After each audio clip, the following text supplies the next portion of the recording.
بسم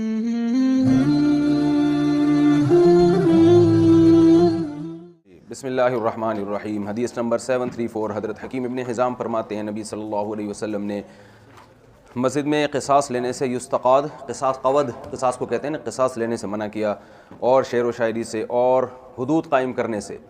چلیں 736 وعن معاویہ بن قرۃ عن ابیہ ان رسول اللہ صلی اللہ علیہ وسلم نہى عن هاتین الشجرتین۔ حضرت معاویہ ابن قرۃ رضی اللہ عنہ فرماتے ہیں رسول اللہ صلی اللہ علیہ وسلم نے ان دو چیزوں کے کھانے سے منع کیا، یعنی لہسن اور پیاز، اور آپ نے فرمایا جو یہ کھائے ہماری مسجد کے قریب نہ جائے، اور فرمایا اگر تم نے کھانا ہے فَأَمِيتُوهُمَا طَبْخًا، تو پکا کے اس کی بدبو کو ختم کر دو، پکانے سے بو ختم ہو جاتی ہے نا، اسمیل ختم ہو جاتی ہے اس کی۔ چلیں وعن ابی سعید رضی اللہ عنہ قال قال رسول اللہ صلی اللہ علیہ وسلم الارض كلها مسجد الا المقبرة والحمام۔ حضرت ابو سعید رضی اللہ عنہ فرماتے ہیں نبی صلی اللہ علیہ وسلم نے فرمایا پوری کی پوری زمین مسجد ہے سوائے قبرستان اور حمام، جہاں انسان نہاتا ہے، کیونکہ گندگی کی جگہ ہوتی ہیں وہ یہاں نہیں نماز پڑھے۔ قبرستان میں اس لیے کہ شرک پھیلنے کا ذریعہ ہے، ٹھیک ہے، اس لیے قبر کے سامنے سجدہ ہوگا نا۔ چلیں وعن ابن عمر رضی اللہ عنہ قال نهى رسول الله صلی اللہ علیہ وسلم ان يصلى في 7 مواطن في المزبلة والمجزرة۔ مزبلہ کا مطلب گوبر کی جگہ، جہاں گوبر نہیں پڑے ہوئے ہوتے، وہاں نبی نے نماز سے منع کیا۔ والمجزرہ، نہر کی جگہ، اونٹوں کے نہر جیسے مذبح خانے ہوتے ہیں نا، کیونکہ خون ہوتا ہے، وہاں منع کیا۔ اور قبرستان میں وقارعۃ الطریق، اضافۃ الصفۃ اضافۃ الموصوف الی الصفہ، الطریق القارعہ، اضافۃ الصفۃ الی الموصوف، قرع یقرع کا معنی ہوتا ہے روندنا، کھٹکھٹانا۔ ما ہمتی الا مقارعۃ العدا خلق الزمان وہمتی لم تخلقی، شاعر نے کہا ہے کہ میری بچپن سے عادت ہے لوگوں دشمنوں کے دروازے کھٹکھٹانا۔ تو متنبی کہتا ہے میں جب بھی جاتا ہوں مجھے مزہ کس کام میں آتا ہے، کوئی بھی دشمن ہو اس کا دروازہ جا کے نوک کرتا ہوں، ٹھک ٹھک ٹھک، بڑی بات ہے یار۔ کہہ رہے ہیں زمانہ پرانا ہو گیا مگر میری ہمت پرانی نہیں، ابھی بھی میرا یہی کام ہے، جا کے دشمن کو دروازہ، ہیلو کون ہے بھائی، آپ کا دشمن آپ سے ملنے کے لیے آیا ہے، آپ کا دشمن آپ سے ملنے کے لیے آیا۔ چلیں چپ۔ تو بھائی قاریاتی طریقے میں راستے میں نماز پڑھنا، راستے میں نماز اس لیے کہ لوگ آگے سے گزریں گے، نمبر 2 لوگوں کی ٹینشن ہوگی۔ تو یہ جو راستوں میں مسجدیں بنا دیتے ہیں نا اللیگل، یہ تو اس سے زیادہ بڑا گناہ ہے، اس لیے کہ 2 رکعت راستے میں پڑھنا ممنوع ہے کہ لوگوں کو تکلیف ہوگی، تو پوری مسجد بنانا کہاں سے جائز ہوگا، سمجھتے ہو؟ اور جب کوئی روکے نا ایسے لوگوں کو، کہہ رہے مسجد سے روک رہے ہو یار، تم اللہ کے گھر سے روک رہے ہو، حکومت مسجد گرا رہی ہے، تو آپ نہیں دیکھ رہے آپ نے مسجد بنائی کہاں ہے، تو گرانے کا سبب آپ ہو۔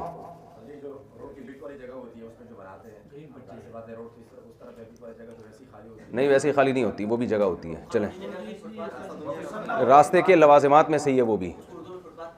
چلیں ماتن ابل یعنی اونٹوں کی جگہ جہاں اونٹ رہتے ہیں وہاں بھی نماز سے منع کیا، اور بیت اللہ کی چھت پہ نماز ادا ہو جاتی ہے، ادب کی وجہ سے منع کیا ہے۔ چلیں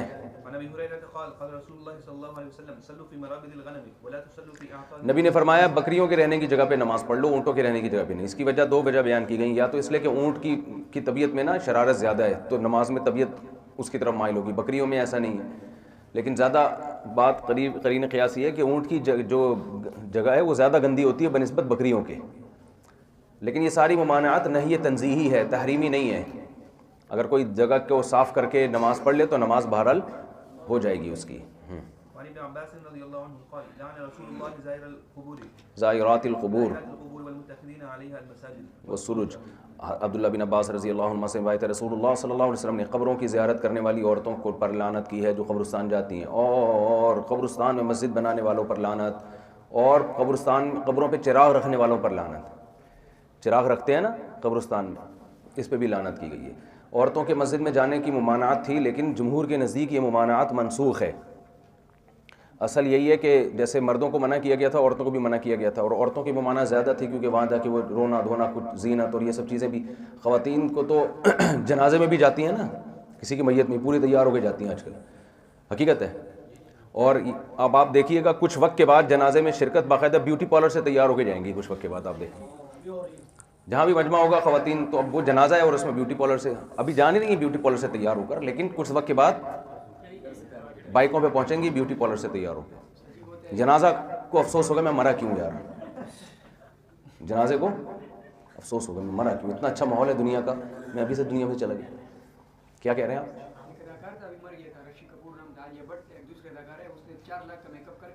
سبحان اللہ. کیا کہہ رہے ہیں؟ کہہ رہے ہیں انڈیا کا کوئی اداکار کا انا للہ مر گیا، یعنی وہ تو ایک اداکارہ 4 لاکھ کا میک اپ کر کے اس کے جنازے میں پہنچی ہے. سبحان اللہ. اچھا، میت نے وصیت کی ہوگی میرے جنازے میں جتنی بھی لیڈیز آئیں گی وہ تیار ہو گئی ہیں. جی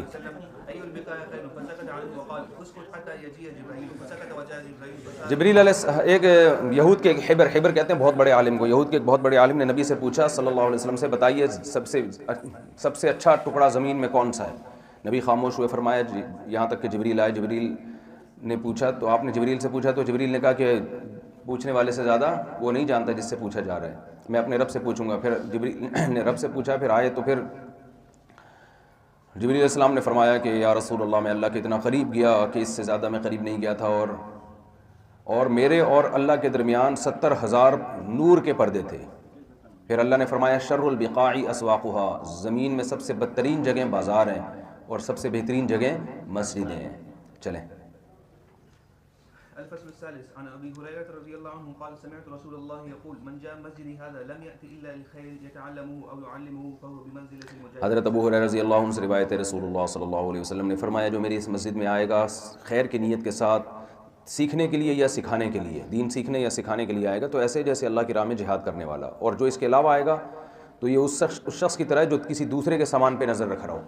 نہ اپنے پاس سامان ہے، نہ تجارت کا کوئی ذریعہ ہے، کچھ بھی نہیں. جو لالچ ہوتی ہے نا تو کچھ بھی حاصل نہیں ہوتا سوائے حسرت کے.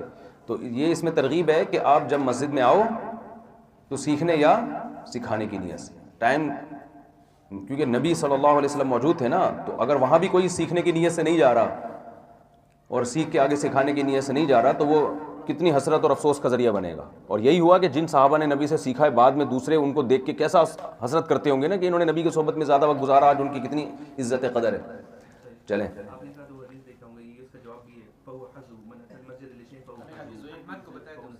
وہ تو حدیث کی سند، وہ آگے حدیث آ رہی ہے.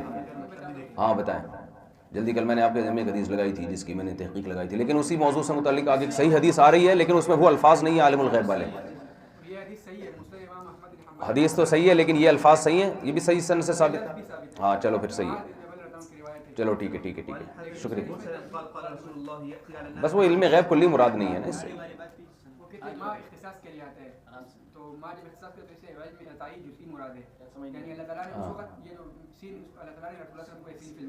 جی جب اختصام اعلیٰ ہو رہا تھا اللہ تعالیٰ نے اس وقت اس کو یعنی انکشاف تعمی لے لیا، یعنی علم اس وقت دائمی علم نہیں تھا، اس دائمی علم نہیں مراد ہے، وقتی مراد ہے جزئی. جی چلیں شکریہ، اپنا خیال رکھیے. W11 میں بیٹھ کے ایسی تحقیق ہو رہی ہے، آپ خود سوچو اگر یہ لینڈ کروزر میں ہوتے تو کیا کر لیتے. اچھا چلیں.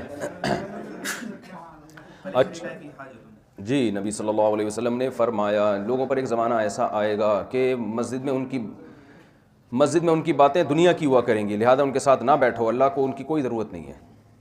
مسجد میں دنیاوی باتیں کرنا جائز ہے. اگر یہ جو حدیث ہے اس کا مفہوم یہ ہے کہ باتیں کرنے ہی کے لیے مسجد میں جانا، گپے مارنے کے لیے، ہاں وہ جیسے بیٹھکیں لگتی ہیں نا ہوٹلوں میں، ایسے ہی مسجد کو اس طرح کی جگہ بنا لینا، یہ ناجائز ہے. اس قسم کی حدیث کا یہ مطلب ہوتا ہے.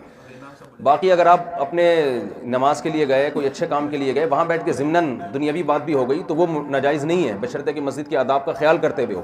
ٹھیک ہے نا. وہاں گئے بات کر لیا آپ نے، کیا حال ہے بھائی، کیسی طبیعت چل رہی ہے، کاروبار واربار سیٹ چل رہا ہے، تو یہ ضمناً ہو رہا ہے نا ایک کام، یہ جائز ہے بشرطے کہ تمیز اور ادب سے ہو. لیکن اسی کام کے لیے جیسے آج کل مسجدوں میں کرسیوں کا رواج آ گیا نا، تو ان کرسیوں کا نقصان یہ ہوگا کہ میزوں کا رواج بھی آئے گا، اور آگے اب میزیں بھی آ گئی ہیں کرسیوں کے ساتھ، اور پھر آپ دیکھیں لوگ مسجد کو بیٹھک بنا لیں گے، چائے قہوے چلیں گے وہاں اور گپے لگیں گے، یہ ہو جائے گا. اور ایک اب وائی فائی کا بھی لگا دینا چاہیے، لوگ وہاں بیٹھ کے ڈرامے بھی دیکھیں. اور تو ہاں وہ صحیح ہے. چلیں. وعن سعيد بن يزيد رضي الله عنه قال كنت نائما في المسجد فحسبني رجل فنظرت فإذا هو عمر بن الخطاب رضي الله عنه فقال اذهب فأتني بهذين فجئت بهما فقال ممن أنتما أو من أين أنتما. حضرت سعید بن یزید فرماتے ہیں میں مسجد میں سو رہا تھا تو مجھے ایک شخص نے کنکر مار کے اٹھایا، میں نے دیکھا وہ حضرت عمر بن خطاب ہیں. حضرت عمر نے فرمایا جاؤ ان دو بندوں کو پکڑ کے لے کر آؤ. میں ان دونوں بندوں کو لے کر آیا. حضرت عمر نے ان دونوں سے پوچھا کہاں سے ہو؟ انہوں نے بتایا کہ ہم طائف سے آئے ہیں. حضرت عمر نے فرمایا اگر تم مدینہ کے ہوتے میں تمہیں تعزیر لگاتا، کوڑے لگاتا. تم لوگ اپنی نمازوں کو تم لوگ اپنی آوازوں کو نبی صلی اللہ علیہ وسلم کی مسجد میں اونچی کر رہے ہو. تو مسجد میں چیخ چلا کے بات کرنا اونچی آواز سے، یہ سب مسجد کے آداب کے خلاف ہے. اس سے بھی پتہ چلتا ہے مسجد میں سونا بھی جائز ہے. سمجھتے ہو؟ کیونکہ حضرت عمر نے ان کو اٹھایا اور مسجد نبی میں آرام کر رہے تھے وہ, تو ان کو نہیں کہا کہ میں تمہیں بھی کوڑے لگاتا, تم مسجد میں سو کیوں رہے ہو. تو مسجد میں سونا حضرت علی سے بھی ثابت ہے. حضرت علی رضی اللہ تعالیٰ عنہ کا گھر میں کچھ ناراضی ہو گئی نا, تو نبی صلی اللہ علیہ وسلم جب حضرت فاطمہ کے پاس پہنچے, کہاں ہیں, تو بتایا کہ وہ تو گھر سے باہر ہیں, کچھ جب کلش ہوئی ہے. تو نبی صلی اللہ علیہ وسلم مسجد نبی پہنچے تو حضرت علی مسجد نبی میں سو رہے تھے, تو مٹی ان کے رخسار پہ لگی ہوئی تھی. تبھی نبی نے محبت سے فرمایا ابا تراب, قم ابا تراب, ابو تراب کھڑے, یہ مٹی والے کھڑے ہو. تو اس وقت سے حضرت علی نے اپنا نام کیا رکھ لیا, ابو تراب, کنیت رکھ لی ابو تراب. تو یہ بھی جائز ہے. وہاں بھی نبی نے فرمایا مسجد میں سو رہے ہو. ہمارے یہاں دیکھو کیا ہوتا ہے, ٹھڈے مار مار کے. لیکن یہ بھی ہے کہ مسجد کو سونے کی جگہ بنا لینا بہرحال ٹھیک نہیں ہے, کیونکہ اے سی لگے ہوئے ہوتے ہیں. گرین بس میں لاہور میں ایک بندہ اس گرین بس میں چڑھا, سارا دن اتر ہی نہیں رہا. وہ 50 روپے دے کے نا وہ گھوم رہا ہے. اس کا انٹرویو آیا, اس نے کہا گھر میں گرمی ہو رہی ہے, یہاں اے سی کا 50 روپے میں اگر میں سارا دن اے سی میں بیٹھتا ہوں تو کوئی مسئلہ نہیں ہے. وہ ایک اسٹیشن پہ جا رہی ہے پھر واپس آ رہی ہے, اسی میں بیٹھا ہوا ہے وہ. چلو. وعن مالك قال بنى عمر رحبة في ناحية المسجد تسمى البطيحاء وقال من كان يريد أن يلغت أن ينشد شعرا أو يرفع صوته فليخرج إلى هذه الرحبة. حضرت مالک امام مالک فرماتے ہیں کہ حضرت عمر رضی اللہ تعالیٰ عنہ نے مسجد کے کنارے پر ایک کشادہ جگہ بنائی جس کو بطیحہ کہا جاتا تھا. کشادگی کی وجہ سے اس کو بطیحہ کہا گیا, کیونکہ چھوٹے چھوٹے کنکر والی جگہ ہوتی تھی. پہلے پانی ہوتا تھا, کنکر ہوتے تھے, بڑی جگہ ہوتی تھی. تو یہ پانی وانی نہیں تھا, بس ویسی کشادہ جگہ تھی. اور آپ نے فرمایا جس کو چاہیے کہ وہ لغت کرے, یعنی کوئی بھی گپ شپ لگانی ہو اس نے, یا شعر و شاعری کرنی ہو, یا اپنی آوازیں اونچی کرنی ہو, تو ادھر جا کے کرے. مسجد میں یہ کام نہ کرے. تو مسجد کے ساتھ میں حجرے ہوتے ہیں, وہاں بیٹھ کے سب شرارتیں کر رہے ہوتے ہیں, امام کے خلاف سازش کر رہے ہوتے ہیں, وہاں امام کمیٹی کے خلاف وغیرہ وغیرہ. وہ اسی وجہ سے بنایا جاتا ہے کہ جو غیبتیں کرنی ہیں ادھر بیٹھ کے کر لو. وعن انس رضی اللہ عنہ قال راى النبي صلی اللہ علیہ وسلم نقامة في القبلة فشق ذلك عليه حتى رؤي في وجهه. حضرت انس رضی اللہ تعالیٰ عنہ فرماتے ہیں نبی صلی اللہ علیہ وسلم نے قبلے کی طرف بلغم تھوک دیکھا تو آپ پر یہ بات بہت ناگوار گزری, یہاں تک کہ آپ کے چہرے پر ناگواری کے اثرات نظر آئے. پھر آپ نے اپنے ہاتھ سے اس کو کھرچ کے صاف کیا اور فرمایا تم میں جب کوئی نماز کے لیے کھڑا ہوتا ہے تو اپنے رب سے مناجات کر رہا ہوتا ہے, اور اس کے قبلے کے درمیان میں رب ہوتا ہے, لہذا کوئی بھی اپنے سامنے مت تھوکے, لیکن دائیں طرف تھوکے, بائیں طرف یا اپنے قدم کے نیچے. اور پھر آپ صلی اللہ علیہ وسلم نے اپنی چادر کے کنارے کو لیا اور اس میں تھوکا اور فرمایا, پھر اس کو ایسے مل دیا. تو یعنی اگر تھوکنا ہے تو اپنی چادر کے پلو میں تھوک لے. یہ جو سامنے تھوکنا ہے یہ کیا ہے, غلط ہے. اور تھوک کے نہ دفن کرنا یہ اس سے بھی زیادہ غلط ہے. چلیں, لیکن یہ بات جب ہے جب کچی جگہوں پہ لوگ نماز پڑھتے تھے. آپ یہ فرش پہ نہیں تھوکیں, آپ اس کو کہاں دفن کرو گے, سمجھتے ہو؟ کہہ رہے ہیں قبلے کی طرف تھوکنا کیسا ہے. اب آپ یہ بھی دیکھو, احناف کی مضبوط دلیل ہے نا کہ قبلے کی طرف پیشاب کرنا چاہے سامنے آڑ ہو یا نہ ہو بہرحال ناجائز ہے, کیونکہ تھوکنا جب ناجائز ہے تو پیشاب کرنا کہاں سے جائز ہوگا. میں تبھی لوگوں سے کہتا ہوں, میں اس لیے نہیں کہ میں حنفی ہوں, اس لیے کہ واقعی آپ امام حنیفہ کے دلائل سرسری طور پہ کمزور نظر آتے ہیں, لیکن جب آپ گہرائی میں جاؤ گے نا, گہرائی میں جاؤ گے تو آپ کو لگے گا کہ ابو حنیفہ کانا ابا حنیفہ. چلو, امام حنیفہ کے بارے میں بڑے بڑے علماء کا قول ہے. ایک دفعہ میں نے اس پر بیان بھی کیا تھا جب میں آڈیو بیانات کیا کرتا تھا. امام حنیفہ کی شخصیت پر صرف میرا بیان تھا.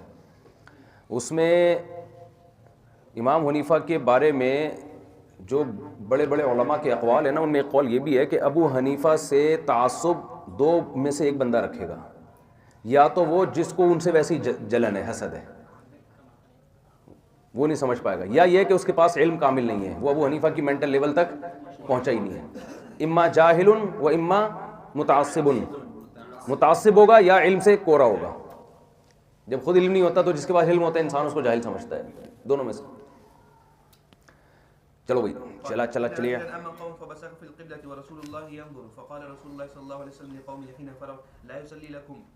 نبی صلی اللہ علیہ وسلم نے دیکھا ایک شخص نماز پڑھا رہے ہیں اپنی قوم کو, اور امام صاحب نے نماز کے دوران قبلے کی طرف تھوک دیا. تو آپ صلی اللہ علیہ وسلم نے ان کی طرف دیکھا اور فرمایا کہ آئندہ یہ تمہیں نماز نہیں پڑھائیں گے. پھر دیکھا دوبارہ یہ نماز پڑھا رہے ہیں, وہ تو آگے کھڑے ہوئے نماز پڑھانے کے لیے, تو لوگوں نے ان کو روکا اور کہا کہ نبی صلی اللہ علیہ وسلم نے ہمیں حکم دیا ہے کہ آپ ہمیں نماز نہ پڑھائیں. وہ نبی کے پاس آ گئے. اچھا, فذکر ذلک لرسول اللہ صلی اللہ علیہ وسلم, نبی کے سامنے انہوں نے ذکر کیا تو آپ نے فرمایا ہاں میں نے منع کیا ہے.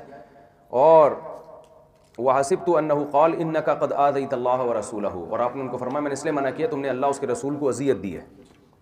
چلیں, پھر بعد میں بحال کر دیا ہوگا, جیسے حضرت معاذ بن جبل کو پہلے امامت سے روکا, پھر جب ان کو تنبیہ ہو گئی تو پھر وہ بہت لمبی نماز پڑھا لی تھی نا. حضرت معاذ ابن جبل نے سورہ بقرہ پڑھاتے تھے عشاء کی نماز میں. ٹھیک ہے, تو ایک صحابی نے نماز توڑ دی کہ اتنی لمبی نماز پڑھا رہے ہیں, پڑھی نہیں جا رہی, پوری سورہ بقرہ عشاء میں ختم کر رہے ہیں. تو وہ نماز توڑ کے, تو حضرت معاذ نے ان کو سلام کے بعد کا کیوں توڑی؟ انہوں نے کہا اس لیے اتنی, انہوں نے کہا تم منافق ہو گئے ہو. حضرت معاذ نے ان کو کہا کہ تم کیا ہو گئے ہو؟ منافق. وہ نبی سے کہا کہ انہوں نے شکایت لگائی, تو نبی کو اتنا غصہ آیا, آپ نے فرمایا کہ حضرت معاذ کو امامت سے معزول کر دیا, پھر بعد میں اجازت دے دی. چلو بھائی چلو. ومعاذ بن جبل رضي الله عنه قال احتبس عنا رسول الله صلى الله عليه وسلم ذات غداة عن صلاة الصبح حتى كدنا نتراءى عين الشمس فقال حضرت معاذ بن جبل رضی اللہ تعالیٰ عنہ فرماتے ایک دن فجر کی نماز میں نبی صلی اللہ علیہ وسلم نہیں آئے, تشریف نہیں لائے. ہم انتظار کرتے رہے یہاں تک کہ ہمیں قریب تھا کہ ہم سورج دیکھ لیتے, یعنی قریب تھا کہ سورج نکل جاتا. فخرج سریعا, آپ جلدی سے تشریف لائے اور نماز کے لیے اقامت کی گئی. نبی صلی اللہ علیہ وسلم نے نماز پڑھائی اور مختصر, ظاہر ہے اس لیے مختصر کہ سورج نہ نکل جائے, سورج نکلنے سے پہلے سلام پھیر لیں. فلما سلم دعا بصوته, جب سلام پھیرا تو آپ نے اپنی آواز سے پکارا اور فرمایا علی مصافکم کما انتم, صفوں میں اسی طرح بیٹھے رہو جیسے تم بیٹھے ہوئے ہو, کوئی بھی گھر نہ جائے. کہیں بھی ثابت نہیں ہے کہ نبی نے فرض نماز کے بعد کبھی اجتماعی دعا کرائی ہو, ایک ضعیف روایت بھی نہیں ملتی. ہم لوگ بھی تو ڈھیٹ پنے کی انتہا کو پہنچے ہوئے ہیں نا, کھینچ تان کے. اب اتنی ساری حدیثیں پڑھ رہے ہو, آپ کی نمازوں کی بھی آئیں گی بہت ساری, کہیں بھی نہیں ملتا. تو بس چھوڑو یار اپنے, اگر آپ میں کیا ہندوستان میں کوئی غلط رسم رائج نہیں ہو سکتی؟ اللہ نے ٹھیکہ لیا ہوا ہے کہ ہندوستان کا, کہ وہاں کوئی غلط چیز معاشرے میں آ ہی نہیں سکتی. یہ کون سی حدیث میں آتا ہے؟ ہم یہ بھی تو کہتے ہیں سعودی عرب میں یہ عمل غلط ہو رہا ہے, ترکی میں یہ عمل غلط ہو رہا ہے, تو ہندوستان میں بھی کوئی غلطی ہو سکتی ہے. اب یہ مطلب نہیں ہوتا کہ ہندوستان میں ایک غلطی ہے تو علماء غلط ہیں. بھئی صحیح لوگوں سے کوئی غلطی ہو سکتی ہے, اس میں کون سی ایسی گھبرانے کی بات ہے؟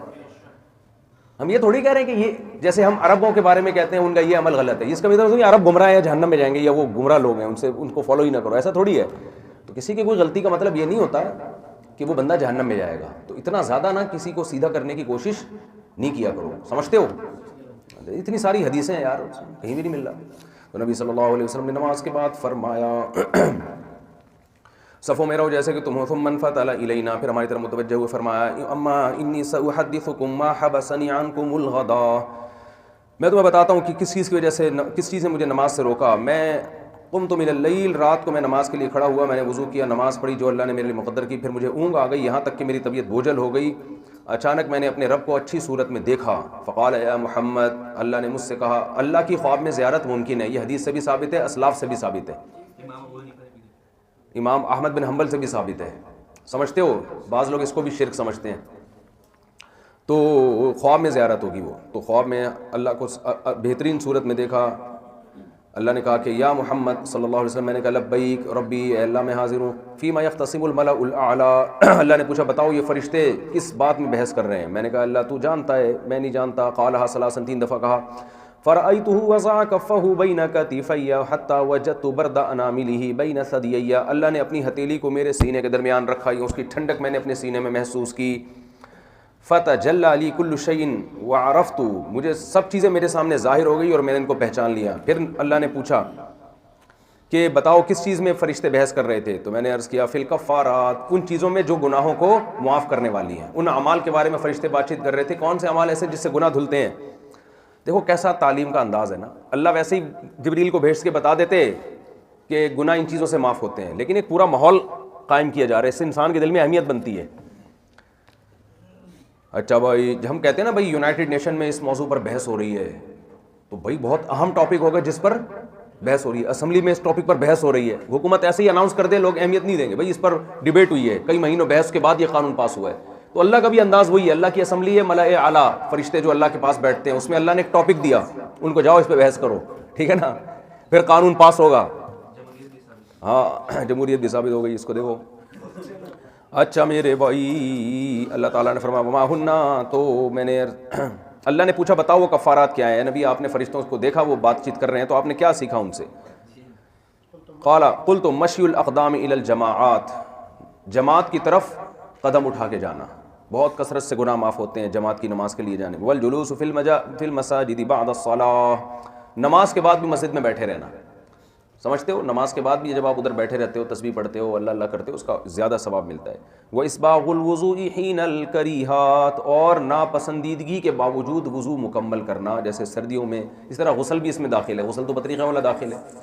اب احتلام ہو جاتا ہے بعض دفعہ سفر میں انسان کو، غسل کرنا کتنا مشکل کام لگتا ہے، اس وقت جا کے غسل کرنا یہ ہمت کی بات ہے. اور سردیوں میں ٹرین میں غسل فرض ہو گیا. اب تو اتنی سہولتیں ہیں ٹرینوں میں، اب تو مسئلہ ہی نہیں ہے. پہلے بہت مسائل ہوتے تھے، بس میں آنکھ لگی غسل فرض ہو جاتا ہے. نوجوان کے ساتھ ہو سکتا ہے، وہاں غسل کیسے کرے گا، لیکن کرنا پڑے گا. تو سردی میں ٹھنڈا پانی ہے اس سے غسل کرنا، گرم کا انتظام نہیں ہے. تو یہ ساری چیزیں بھئی.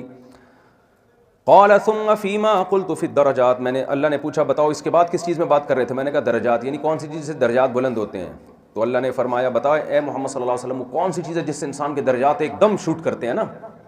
بھائی بعض کام ایسے ہوتے ہیں آپ کا انکریمنٹ ایک دم ڈبل انکریمنٹ لگ جاتے ہیں نا. تو اللہ نے فرمایا، نبی نے فرمایا اطعام الطعام ولین الکلام، کھانا کھلانا غریبوں کو، مسکینوں کو، درجہ سابعہ کے طلبہ کو.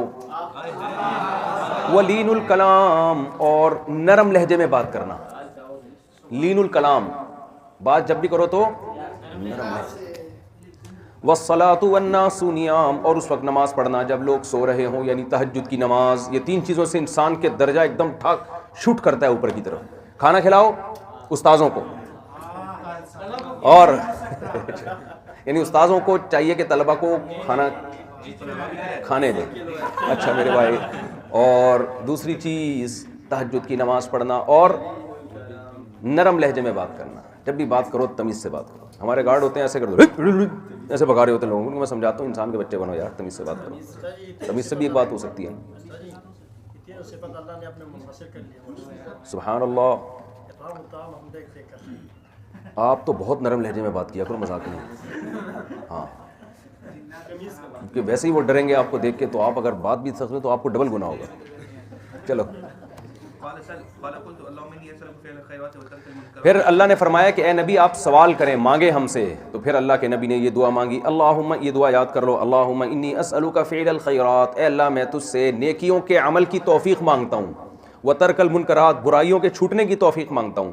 وحب المساکین، غریبوں کی محبت مانگتا ہوں تجھ سے. یہ بہت اہم چیز ہے. سمجھتے ہو دولت مندوں سے ہر ایک کو محبت ہوتی ہے، آپ جیسے غریبوں سے بہت کم لوگوں کو محبت ہوتی ہے. اچھا وحب المساکین، WR میں سفر کرنے والے. وَأَن تَغْفِرَ لِي وَتَرْحَمَنِي، اور اے اللہ تو میری مغفرت کر دے اور مجھ پر رحم کر. وَإِذَا أَرَدتُّ فِتْنَةً فِي قَوْمٍ، کسی قوم میں کو فتنے میں ڈالنے کا تیرا ارادہ ہو، فَتَوَفَّنِي غَيْرَ مَفْتُونٍ، تو مجھے اس فتنے سے پہلے ہی اٹھا لے. صحیح ہے نا. وَأَسْأَلُكَ حُبَّكَ وَحُبَّ مَن يُحِبُّكَ، اے اللہ میں تجھ سے تیری محبت مانگتا ہوں اور ہر اس شخص کی محبت جو تجھ سے محبت کرتا ہو، یعنی اللہ والوں کی محبت. وَحُبَّ عَمَلٍ يُقَرِّبُنِي إِلَىٰ حُبِّكَ، اس عمل کی محبت جو مجھے تیری محبت سے قریب کر دے. کیسی زبردست دعا ہے. یعنی نیک عمل کی محبت جس کے کرنے سے تیری محبت ملتی ہو، تو وہ اس عمل کی بھی محبت ڈال دے. جب نیک عمل آپ کی چاہت بن جائے تو کتنا آسان ہو جاتا ہے نا. کہتے ہیں جس کا شوق کاروبار بن جائے تو بہت ترقی کرتا ہے. جس کا شوق ایک چیز کا ویسے ہی شوق تھا آپ کو، اور وہ آپ نے بزنس بھی اسی کا شروع کر دیا، تو آپ کے تو زبردست ہو گئے نا. تو آپ کو نیک عمل سے محبت ہو جائے تو نور لنا نور، نیکی بھی اور اس میں مزہ بھی زبردست. فقال رسول اللہ صلی اللہ علیہ وسلم، تو نبی صلی اللہ علیہ وسلم نے فرمایا انہما حق فدرسوها ثم تعلموها. آپ نے فرمایا انہا حق، یہ سب باتیں حق ہیں، ان کو پڑھو اور ان کو سیکھو. یعنی یہ جتنی باتیں میں نے بتائی ہیں ان کو سمجھو. اب دیکھو نبی صلی اللہ علیہ وسلم معمول سے ہٹ کے فجر میں تاخیر سے آئے، پھر آپ نے صحابہ کو بتایا تو انہوں نے کیسا اس کو پک کیا ہوگا نا. تو معمول سے ہٹ کے جب کوئی کام ہوتا ہے تو انسان اس کو فوکس کرتا. یاد رہے گا صحابہ کو ساری زندگی. ایک دفعہ نبی نے یہ اس وقت ہمیں بتایا تھا جب آپ کو فجر میں تاخیر ہوئی تھی. سمجھتے ہو. چلو ہم لوگ جب بتایا کریں جب کسی دن فجر میں جلدی آ جائے. کیا خیال ہے؟ کسی دن کوئی فجر میں جلدی آ جائے تو بڑے یاد تھا مجھے اس دن میں جلدی آیا تھا، اس پہ یہ نصیحت ہوئی تھی. بعض ایسے بھی پوستی ہوتے ہیں. چلیں. وعن عبد الله بن عمرو بن العاص قال كان رسول الله يقول اذا دخل المسجد اعوذ بالله العظيم وبوجهه الكريم. حضرت عبداللہ بن عمرو بن العاص رضی اللہ عنہما سے روایت ہے، رسول اللہ صلی اللہ علیہ وسلم جب مسجد میں داخل ہوتے تو یہ دعا پڑھتے، اعوذ باللہ العظیم وبوجهه الكريم وسلطانه القدیم من الشیطان الرجیم. اللہ کی پناہ مانگتا ہوں اور اس کے عزت والے چہرے کے ذریعے اور اس کی قدیم قدرت کے ذریعے. کس سے پناہ مانگتا ہوں؟ شیطان مردود سے. یہ دعا بھی ثابت ہے، لیکن زیادہ تر جو مشہور دعا ہے وہی ہے، اللہم افتح لی ابواب رحمتک. فرمایا جب یہ کہتا ہے انسان، یہ دعا پڑھتا ہے تو شیطان کہتا ہے اس نے مجھ سے یہ محفوظ ہو گیا سارا دن کے لیے. چلو. قال رسول اللہ صلی اللہ علیہ وسلم، عطاء ابن یسار فرماتے ہیں نبی صلی اللہ علیہ وسلم نے فرمایا اللہم لا تجعل قبری وثنا یعبد، اے اللہ میری قبر کو کوئی بت نہ بنا دے جس کی عبادت کی جائے، جیسے بتوں کے آگے جھکا جاتا ہے تو میری قبر کو اس سے محفوظ رکھنا۔ اللہ نے نبی کی یہ دعا قبول کی۔ دیکھو آپ صلی اللہ علیہ وسلم معاذ اللہ نقل کفر نباشت سچے نبی نہ ہوتے تو وہ تو چاہتے کہ میری عزت ہو بہت زیادہ۔ جتنے پیر ہو آپ اس وقت روحانی پیشوا تو 2 نمبر ہیں، ان میں سب میں ایک بات کامن ہے، وہ لوگوں کو اپنی طرف اپنی شخصیت کے گرد گھما رہے ہوتے ہیں۔ ان میں کامن یہ بات یہ ہے، سب لوگوں کو اپنے گرد گھما رہے ہوتے ہیں۔ وہ اگر نبی اور اللہ رسول کی بات بھی کر رہے ہوں گے تو لوگوں کو بس پھانسنے کے لیے، مقصد یہ ہوتا ہے کہ میں ہوں۔ تو ہمارے نبی نے دعا مانگی ہے اللہ میری قبر کو وسن نہ بن، وسن بت کو کہتے ہیں نا، یعنی بت کی طرح نہ بن جائے کہ لوگ اس سے مانگنا شروع کر دیں اور جھکنا شروع کر دیں اس کے آگے۔ اچھا میرے بھائی، اور اللہ نے ایسے لوگوں کو وہاں رکھا ہے ہمیشہ کہ جنہوں نے اس قبر کو سردہ گاہ نہیں بننے دیا۔ یہ سعودی حکومت اور وہاں کے علماء کی ایک بہت بڑی قربانی ہے اور بہت فراست ہے کہ وہاں شرطے کھڑے کیے ہوئے، کوئی بھی ادھر رخ کر کے کچھ بھی کرے تو کوڑے لگاتے ہیں۔ وہ اتنی سختی نہ ہوتی تو آپ دیکھتے کیا حشر کرتے لوگ، بدعتی لوگ۔ چلیں پھر فرمایا اشتد غضب اللہ علی قوم اتخذوا قبور انبیائہم مساجد، اللہ کا غضب اس قوم پر بہت سخت ہوا ہے جنہوں نے اپنے پیغمبروں کی قبروں کو سردہ گاہ بنایا ہے۔ عن معاذ بن جبل قال كان النبي صلی اللہ علیہ وسلم يستحب الصلاة في حيطان، نبی صلی اللہ علیہ وسلم دیواروں میں نماز کو پسند کرتے۔ دیوار سے مراد یا تو باغ ہے، باغ میں نماز کو، یا ظاہر اس کا یہ کہ دیوار کی طرف نماز کو، تاکہ ستھرا بن جائے اور کوئی سامنے سے نہ گزرے۔ چلیں دونوں مطلب ہیں۔ چلیں عن انس بن مالک قال شو مار رہا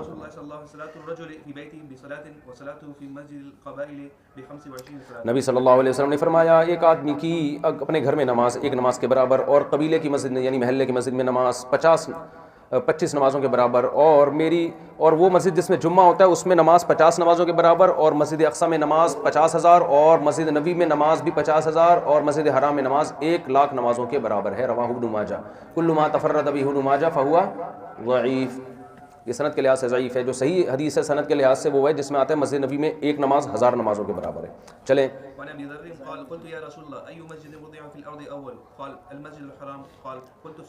متفق علیہ حدیث ہے۔ ابو ذر رضی اللہ عنہ فرماتے ہیں میں نے عرض کیا یا رسول اللہ سب سے پہلے زمین میں کون سی مسجد بنائی گئی ہے؟ آپ نے فرمایا مسجد حرام، بیت اللہ جو ہے نا سب سے پہلی مسجد۔ پھر میں نے پوچھا اس کے بعد کون سی؟ آپ نے فرمایا مسجد اقصی، سب سے دوسرے نمبر پہ کون سی مسجد بنی ہے؟ مسجد اقصی۔ مسجد حرام آدم علیہ السلام نے بنائی، اور مسجد اقصی مسجد حرام کی دوبارہ تعمیر ابراہیم علیہ السلام نے کی، اس کے بعد پھر مسجد اقصی بھی ابراہیم علیہ السلام نے بنائی کیونکہ وہ ان کا وطن تھا نا۔ لیکن کیا ہے حدیث میں آتا ہے کم بینہما قال 40 عاما، دونوں کے درمیان 40 سال کا وقفہ، تو اس سے پتہ چلتا ہے کہ مسجد اقصی حضرت ابراہیم سے پہلے بن چکی ہے، اللہ نے فرشتوں کے ذریعے بنوائی ہوگی یا کوئی پیغمبر گزرے ہوں گے ہمیں معلوم نہیں ہے۔ اچھا پھر فرمایا ثم الارض لک مسجد، پھر فرمایا کہ پھر اللہ نے ساری زمین کو تمہارے لیے مسجد بنا دیا، سردہ گاہ بنا دیا۔ فحیثما ادرکتک الصلاۃ فصلی، جہاں بھی نماز کا وقت ہو نماز پڑھ لو۔ سفر میں جب آدمی جاتا ہے مسجد نہیں ہوتی تو جنگل میں پڑھ لو۔ متفق علیہ باب الستر۔